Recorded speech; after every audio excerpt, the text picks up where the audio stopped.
The Donald Trump thing in the market amazes me. When they're up, it's all because of him and looking forward to him.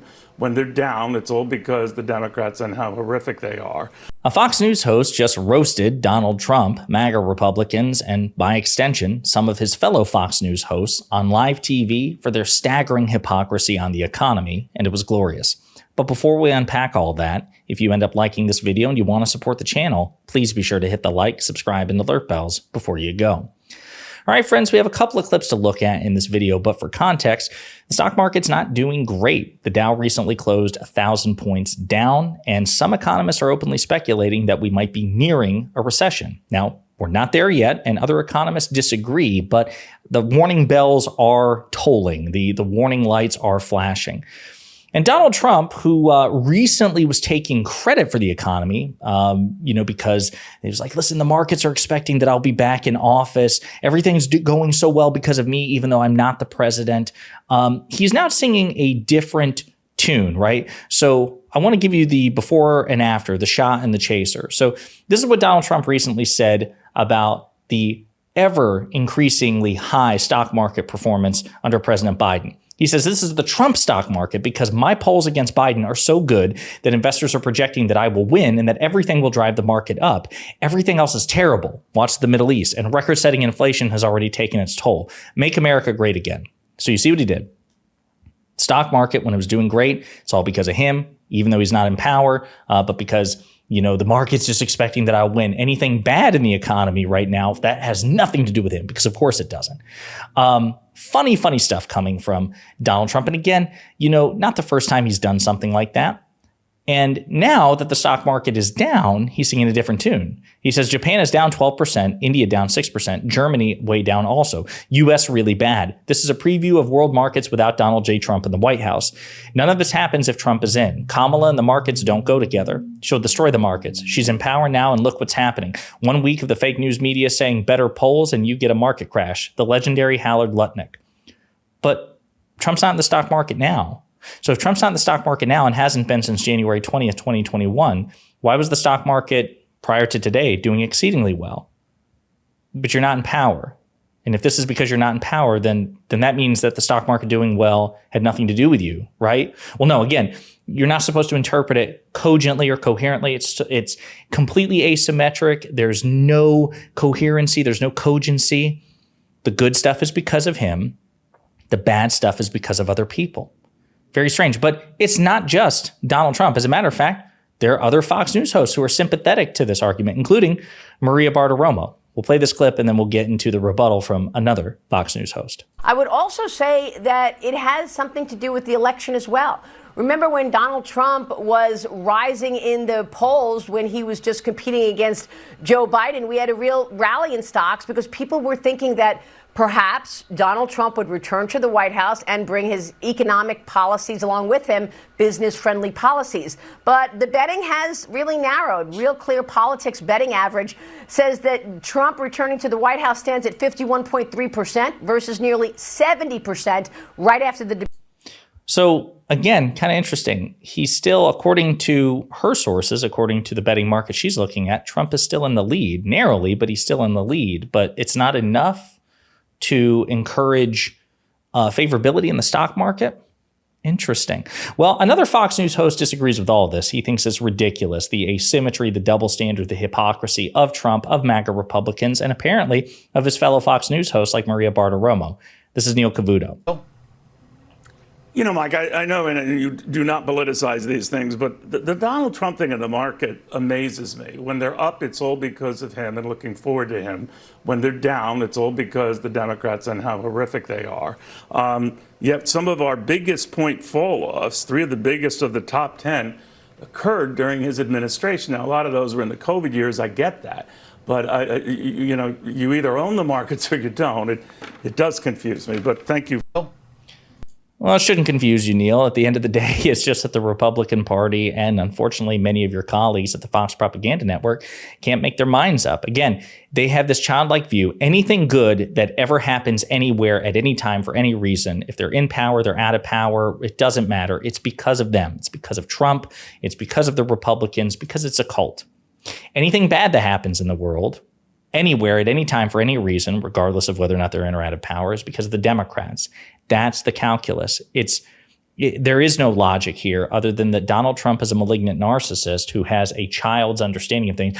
I'm responsible for all the good stuff and you suck and you're responsible for all the bad stuff. I'm a big boy. I'm a special boy. And it's so sad that so many Republican politicians like J.D. Vance and others and Maria Bartiromo really are paying lip service to this. CNBC wrote an interesting article about it as well. Trump blames Harris, Biden for stock market meltdown after taking credit for past upswing. Again, Cavuto had it right. You either own the market or you don't, but it was like, no, I own it when it's good and I don't own it when it's bad. Strange stuff. Republican presidential nominee Donald Trump used the stock market plunge to attack Vice President Kamala Harris, the de facto Democratic nominee. Trump in early 2024 took credit for the stock market's then record climb. Moody's chief economist Mark Zandi said Trump's comments reflect the political danger of tying a political candidate's victories to something as volatile as the stock market. Trump on Monday blamed Vice President Harris for the stock market's dramatic plunge, months after claiming he deserved credit for the stock market's then record upswing. Quote, of course, there's a massive market downturn. Kamala's even worse than Crooked Joe, Trump wrote in a post on Truth Social about Harris. The night before, as Asian markets fell dramatically, the former president wrote in all caps, my God, stock market's crashing. I told you so, 3 exclamation points. Kamala doesn't have a clue. Biden is sound asleep, all caused by inept U.S. leadership. U.S. stock markets dropped sharply Monday, apparently in reaction to fears of a recession that were sparked in part because of Friday's weaker than expected jobs report. But in January, when the Dow Jones Industrial Average and S&P 500 reached record highs, Trump said the surge was because investors thought he would be President Biden. This is the Trump stock market because my polls against Biden are so good that investors are projecting that I will win, he wrote on Truth Social. Throughout history, I think politicians have avoided trying to peg their fortunes to the stock market as a signal of their policies or anything because the stock market goes up and down all around, Zandi said. Former President Trump is the first to do that, Zandi added. I'm confused by it. When Trump was president in March 2020, the S&P 500 experienced several steep drops, including a 12% plunge on March 16, 2020, as fears about the spread of the COVID pandemic in the United States grew. That was one of the worst drops in S&P history. The former president has lost his polling lead since Biden dropped out of the election in July. And it goes on about the state of the election. But again, so important, and as even Cavuto points out, that some of the worst stock market performances happened on Trump's watch. But again, because that was the pandemic, he says that he shouldn't be blamed for it. And so do many Republicans as well. Many Fox News hosts say, well, you can't do that. You can't blame, Trump for pandemic era performance. The hypocrisy is so important. It's not going to stop Trump. It's not going to stop MAGA because, quite frankly, to MAGA, single standards are an impediment, right? They not just tolerate, they love that Donald Trump will set a standard on Monday, break the standard on Tuesday, redefine the standard on Wednesday, et cetera, and so forth. Consistency and single standards are things like kind of like law and order and stuff that they get to impose on the rest of us, but they themselves are not beholden to it. But independent voters and people who are kind of on the fence about Trump, this may be impactful, right? To point out like, hey, listen, when evaluating Trump's record, can you take any of it seriously? Because effectively his notion, and he can't defend it particularly well, is again, everything good that's ever happened is because of him and the Republicans, and everything that's bad that's ever happened is because of Biden, Harris, and the Democrats. And again, they can't expound on it. They can't elucidate. They can't go into detail about how his policies and his administration actually led to robust economic growth. As we've talked about and time again, Donald Trump inherited a pretty good economy from President Obama. President Obama inherited a terrible economy from President Bush, Republican, right? So a Republican triggered a recession. A Democrat had to spend 2 terms digging us out of that recession. He passed off the economy to a Republican successor, Trump. Those trends, for the most part, continued. For the most part, there were some actual reductions. So job creation was actually stronger in the last 3 years of Obama than the first 3 years under Trump prior to the pandemic. I digress. And then under Trump, in the last year, the whole thing collapses. And then a Democrat has to dig us out of it. That is modern U.S. history. I don't know if we'll enter a recession as a consequence of this. Again, I think it's possible, which is why so many people are urging the Federal Reserve, which President Biden doesn't control, right? That's the chairman of the Federal Reserve. It's an independent agency. Jerome Powell, he was a Trump appointee who was reaffirmed to his post by President Biden. Many people, many economists are saying, hey, listen, you need to cut the interest rates so we can avoid a recession. I'm not an economist, but there's like dispute over whether or not we are at a recession or very close to a recession. We're certainly not in one now, but 10 out of the last 11 were triggered under Republican administrations, and the Democrats had to come in and preside over the recession recovery.